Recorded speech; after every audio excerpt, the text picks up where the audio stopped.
오늘은 종려주일로 예배를 드립니다. 예수님의 공생의 마지막 한 주간이 오늘부터 쭉 일주일간 진행이 됩니다.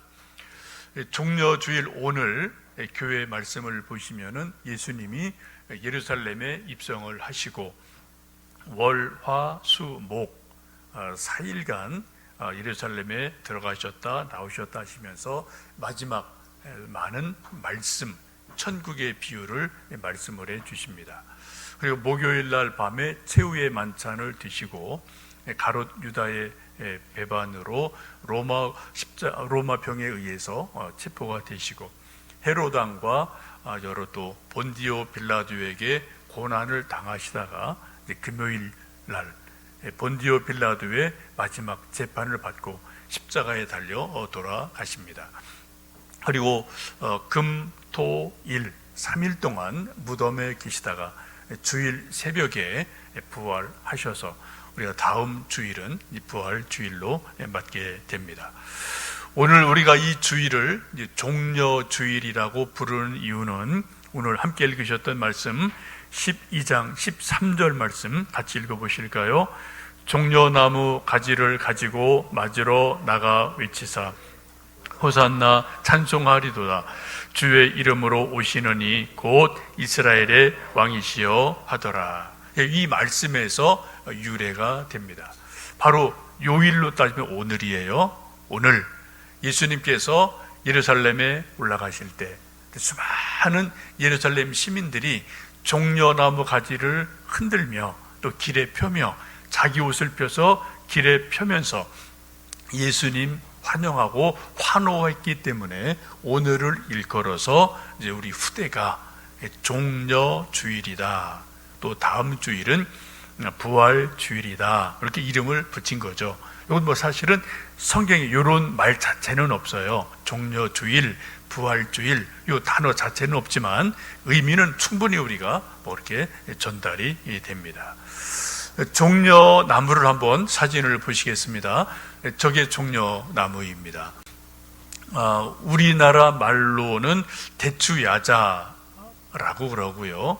영어로는 팜트리라고 말을 하죠. 키가 한 20m 정도까지 쭉쭉 자라고 또 가지가 이렇게 크게 우산같이 펴지기 때문에 그 모습이 너무너무 아름다운 모습입니다. 여러분 가끔 제주도 가보시면은 제주도의 가로수로 저런 종려나무를 심어 놓은 것을 여러분 보신 기억이 있으실 겁니다. 이 나무가 성장하면은 저 나무에서 수많은 열매들이 맺히게 됩니다. 저렇게 풍성한 열매가 맺혀요. 저 꼭지 하나가 보통 15kg 정도 되는 열매가 저기 맺습니다. 저런 것들이 나무에 쫙 여러 가지 맺히면은 뭐 1000개 이상 아주 많은 열매들을 맺거든요. 그래서 무게로 따지면은 100kg 정도 되는 열매를 한 나무에서 맺습니다. 여러분 저 열매를 좀 가끔 들어보신 적이 있을 겁니다.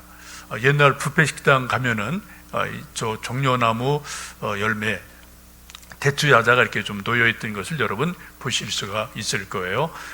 저런 열매 모습인데요. 이렇게 씨를 발라서 이렇게 좀 뷔페에 어느 곳에 가면은 이렇게 좀 놓아서 여러분 들어보신 적도 있고, 여러분 또 수입이 많이 되니까 또 여러분 또 슈퍼 가시면은 저런 열매를 또 구입하실 수도 있을 겁니다.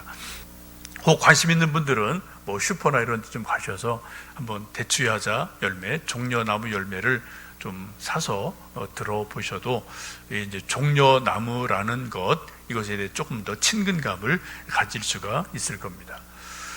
시편 92편에 보시면은 의인은 종려나무같이 번성하며 레바논의 백향목같이 성장하리로다라는 말씀이 있죠. 이 말씀에 보시면 의인을 어떻게 말해요? 두 가지 나무로 말하죠. 종려나무같이 풍성할 거다. 이것은 이제 다산, 풍요함 이것의 상징이 바로 종려나무가 됩니다. 성경의 역사를 쭉 보시면 종려나무는 구약 시대부터 이스라엘 백성과 아주 많은 연관성이 있습니다. 레위기를 보시면은 이스라엘 백성들이 10월이 되면은 꼭 하는 이게 법적인 절기가 있는데 그게 초막절이라는 절기가 있습니다. 10월 추수가 끝나면은 초막으로 이게 좀 엉성하게 집을 짓고 일주일간 그 초막에서 생활을 하는 겁니다. 자기 집이 다 있어요. 아파트가 있고 혹은 뭐 또 단독주택이고 다 있어도 예나 지금이나 지금도 그렇습니다. 정통 유대인들은 10월달 초막절이 되면은 집에서 나와서 초막을 풀로 나무로 얼기설기 짓고 거기서 일주일간 하나님을 찬양하고 또 가족끼리 모이고 예배를 드리고 성경을 읽고 하는 것을 지금도 하고 있습니다. 이때 초막절이 될 때 4가지 나무를 가지고 흔들고 초막을 짓는데 거기에 들어가는 나무가 종려나무예요. 또 하나 버드나무 가지를 씁니다. 또 과일나무 2가지를 써서 이 4가지 나무 식물을 통해서 초막을 짓고 또 그 열매를 먹고 그러면서 하나님께 감사드리는 절기가 초막절입니다. 놀라운 것은 21세기를 사는 지금도 정통 유대인들은 초막절이 되면은 자기 좋은 집 버리고 초막을 짓고 옥상이든 마당이든 어디 바깥에 나가서 초막을 짓고 이 초막에서 일주일간 생활한다는 거예요. 그만큼 철저하기 때문에 소위 우리가 말하는 유대인이다 라고 이제 말할 수가 있는 거죠. 이것의 유래는 이제 출애굽기로 거슬러 올라가야 되는데 모세를 통해서 이스라엘 백성이 출애굽을 합니다. 그리고 시나이 반도 이제 광야로 나오게 돼요. 물이 없어서 며칠간 고생하다가 처음 물을 만난 곳이 마라라는 곳입니다. 마라는 쓰다라는 뜻이죠. 물이 너무 써서 사람들이 마실 수가 없어요. 그럼 정말 목이 말라서 헉헉거리고 계속 광야를 걷다가 며칠 후에 놀라운 장소를 만나게 됩니다. 물샘이 큰 오아시스가 12개가 있고 종려나무가 70그루가 있는 큰 오아시스를 만나게 돼요. 이곳이 바로 엘림이라고 성경은 말씀을 합니다. 여러분 한번 상상을 해보십시오. 물이 없는 거친 광야, 사막 같은 곳에 저쪽 멀리에서 한 20m, 30m 되는 큰 그런 종려나무들이 우산까지 크게 이렇게 쭉쭉 가지를 펴고 서 있는 것을 보면은 사람들 생각이 뭡니까? 저기는 물이 있겠구나. 종려나무가 있을 때 반드시 물이 있겠죠, 그죠?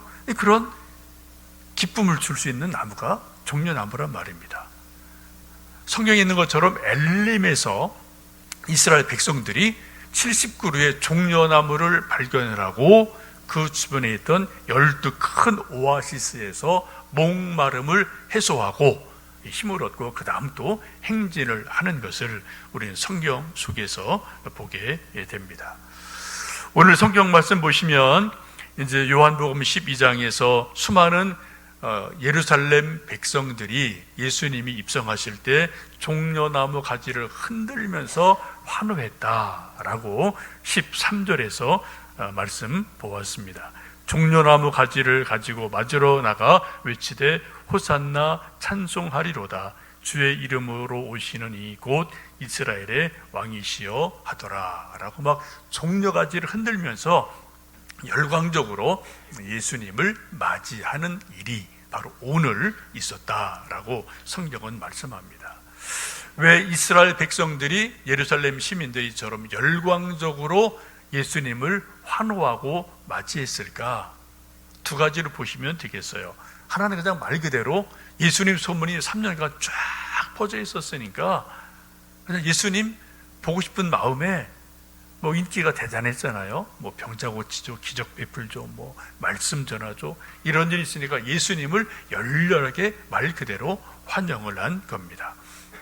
더 중요한 영적인 의미는 이스라엘 백성들은 알지를 못했지만 종려나무 가지를 흔들며 환호했다는 것은 예수님의 죽으심과 예수님의 부활을 상징하고 있음을 보게 됩니다.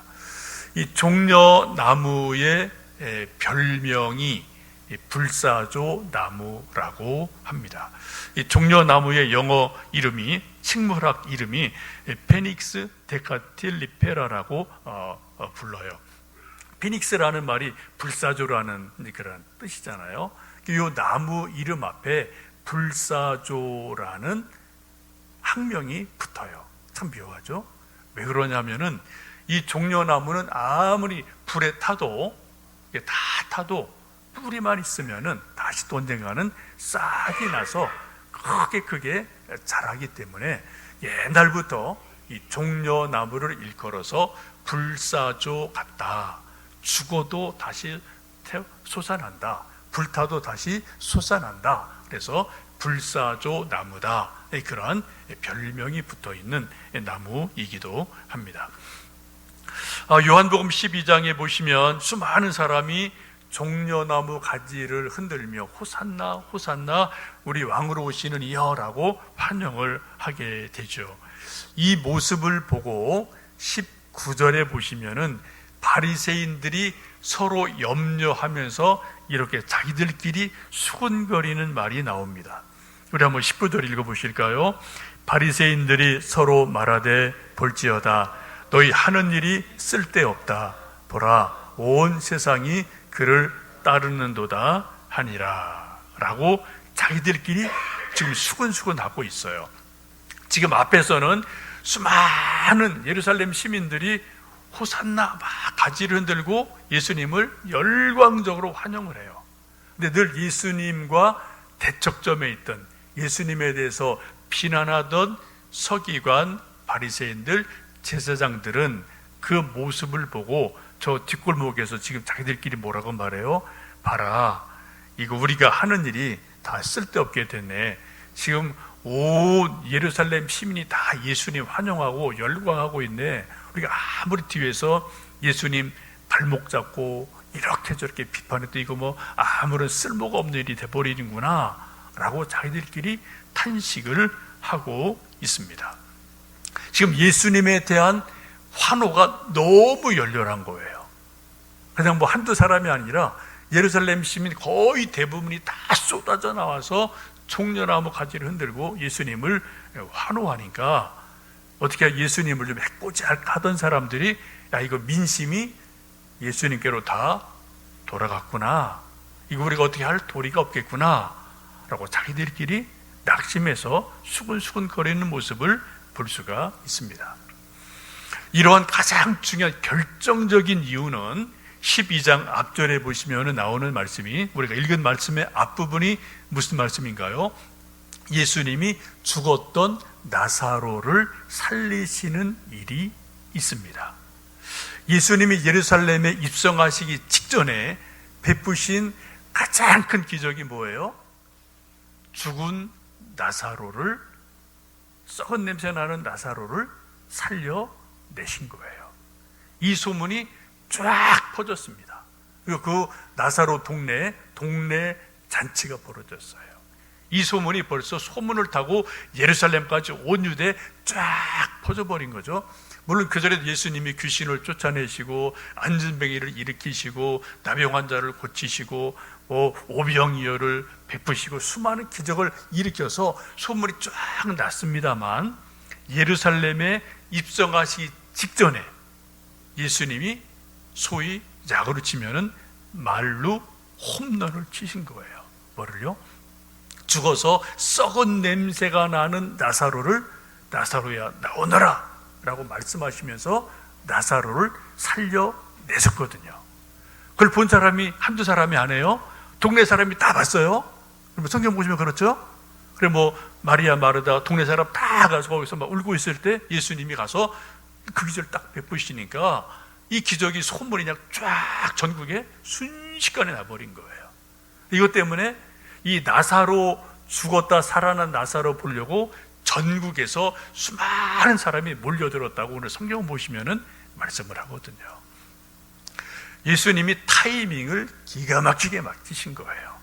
나름대로 예수님도 어떤 스케줄이 쫙 이렇게 있으셔서 어떻게 하면은 예수님의 예루살렘 입성과 십자가의 죽으심으로 가는 그 걸음걸음을 어떻게 하면 조금 더 많은 사람에게 알릴 수 있을까, 극적인 효과를 좀 나타낼 수 있을까를 나름대로 고민하시고 그런 타이밍을 맞추신 것 같습니다. 그 결정적인 일이 바로 죽은 나사로를 살려내신 거예요.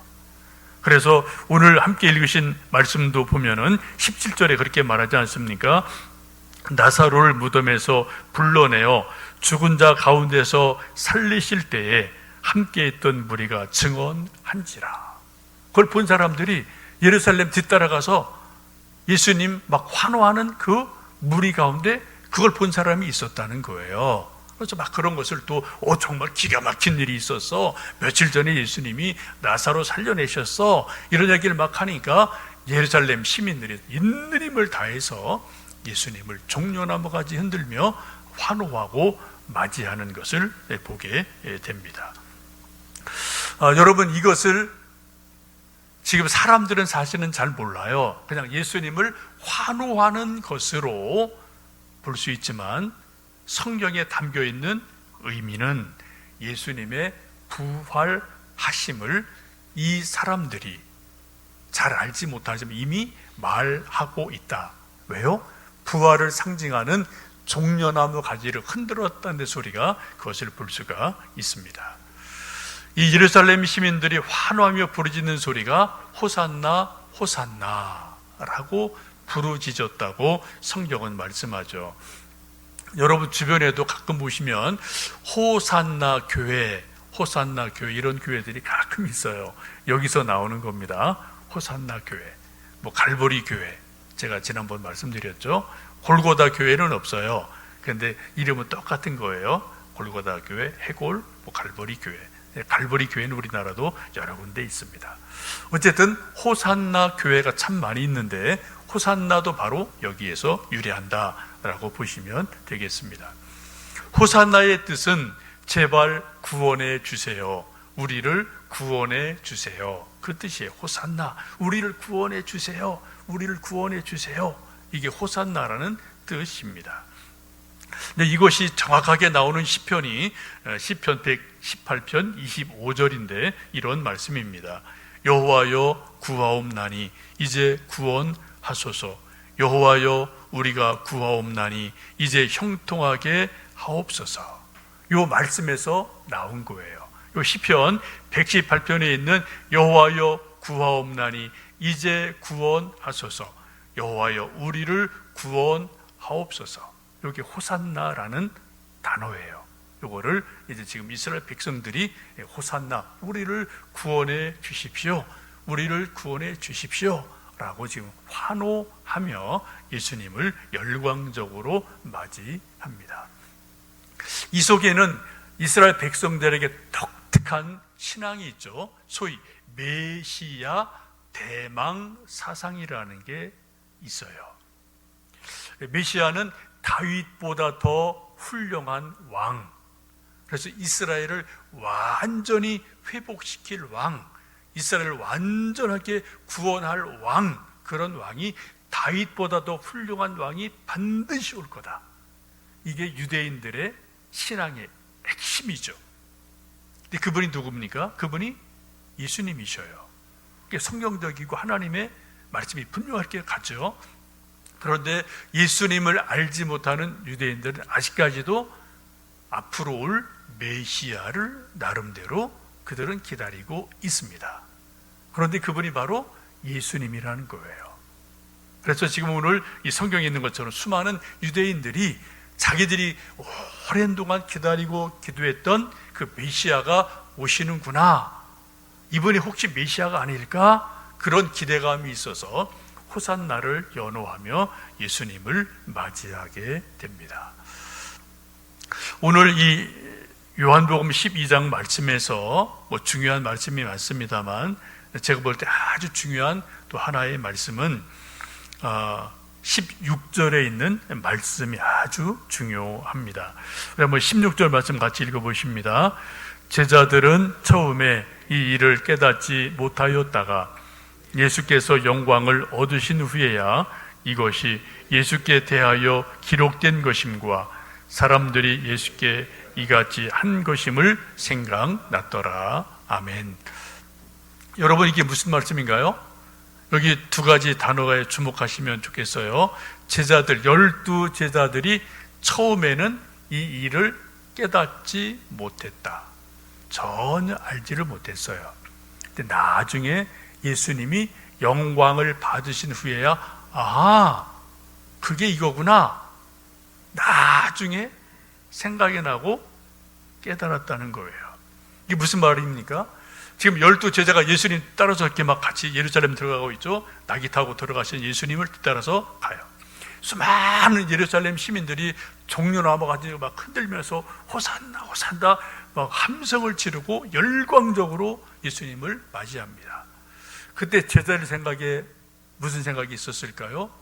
야, 우리 선생님 예수님 인기 최고구나, 인기 짱이구나, 전국구구나, 정말 대단하시다. 이런 우쭐대는 마음으로 예수님과 환호를 받으니까 그 뒤를 쫄래쫄래 따라가지 않았겠습니까? 그런데 여러분, 여기 이제 며칠 지나고 예수님 목요일 밤에 잡히시고 금요일 날 십자가 돌아가시고 제자들 어떻게 됩니까? 베드로가 나 이제 물고기나 잡으러 갈래. 실망을 해서 베드로가 쑥 빠져버려요. 같이 있던 친구들 7명이 나도 갈래 하고 주르륵 갈릴리로 가서 물고기 잡으러 간다고요. 그렇죠? 이게 며칠에 며칠 이런 일이 불과 일주일 안에 막 엎치락 뒤치락하는 일들이 일어나게 돼요.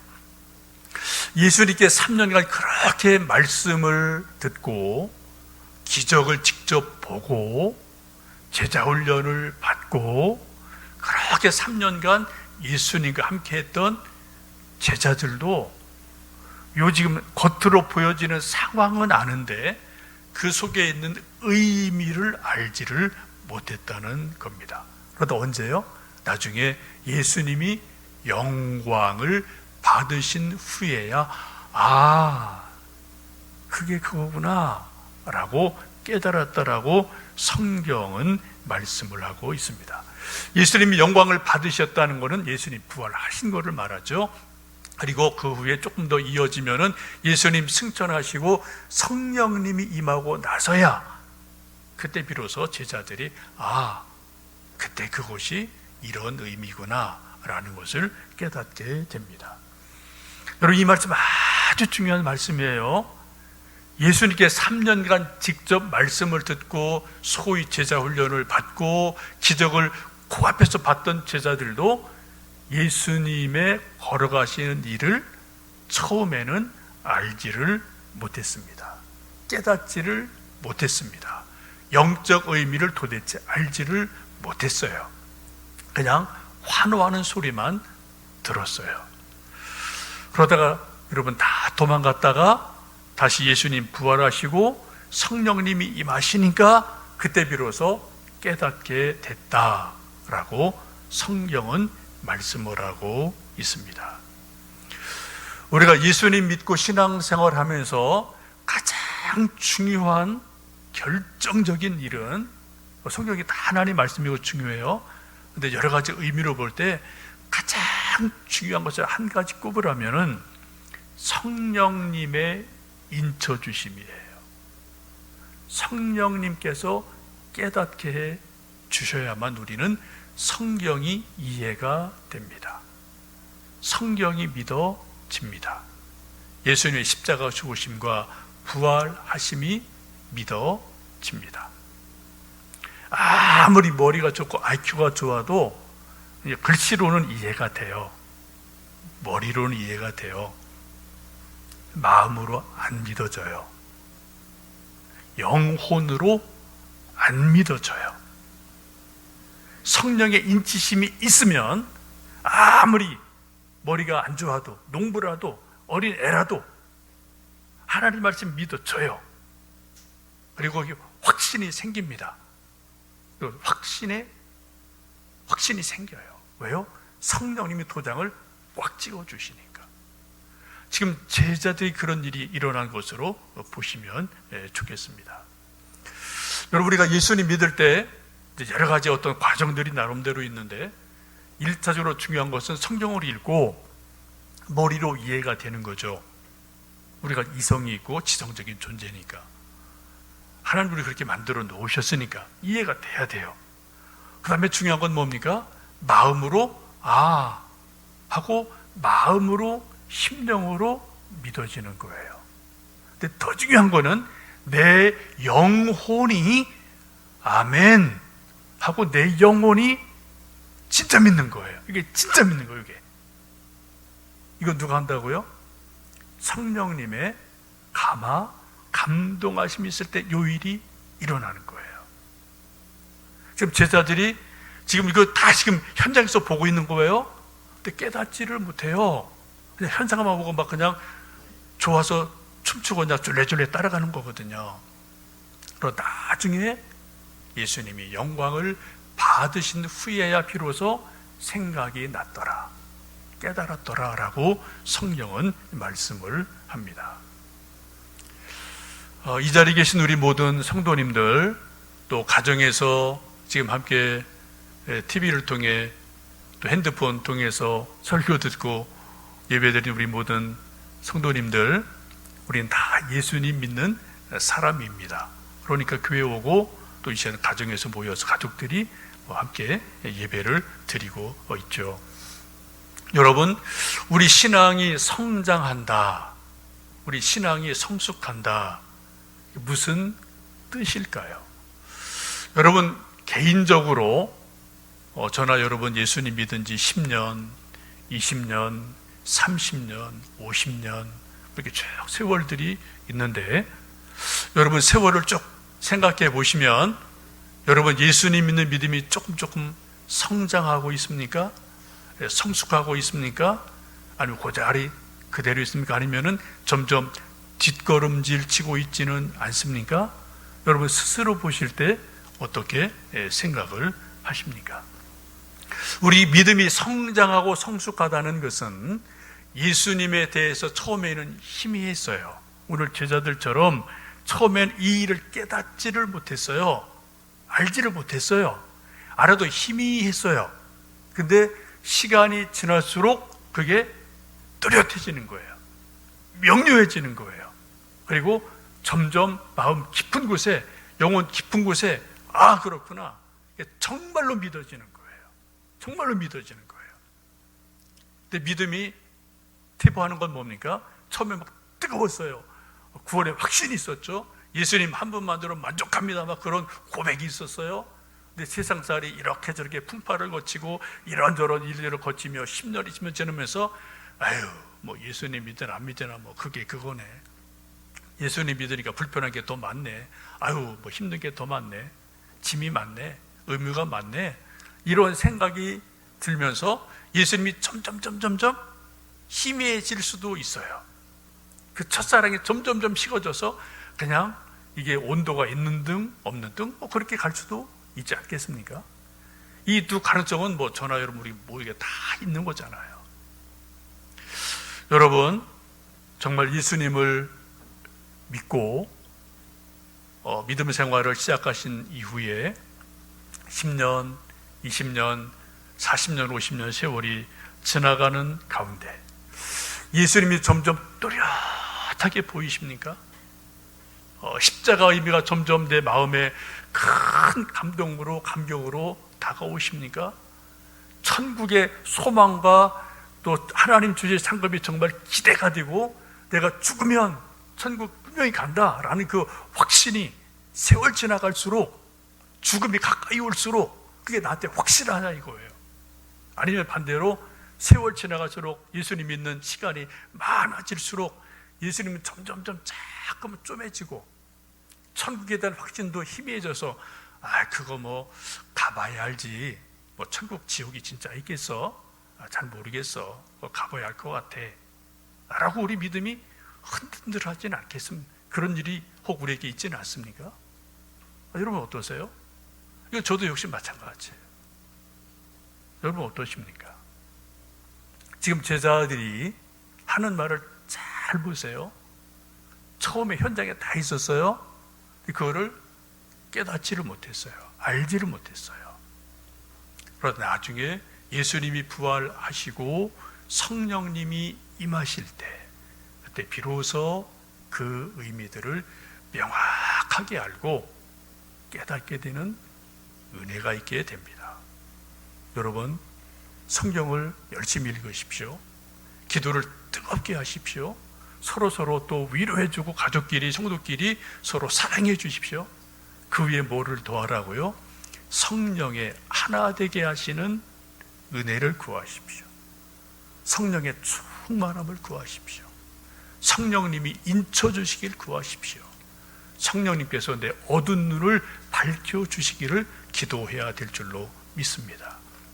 이 한 주간 우리 또 성경 읽고 고난 주간 한 주간 지내시면서 성령님, 이 성경에 있는 말씀, 예수님의 십자가, 예수님의 부활하심, 이런 것들이 그냥 이해되는 것이 아니라 정말로 내 영혼이 믿어지는, 내 영혼이 감동하는 그러한 은혜가 있게 해주십시오. 기도하면서 고난주간과 또 부활주의를 또 지나는 복된 하루하루 되시기를 주님의 이름으로 축복합니다.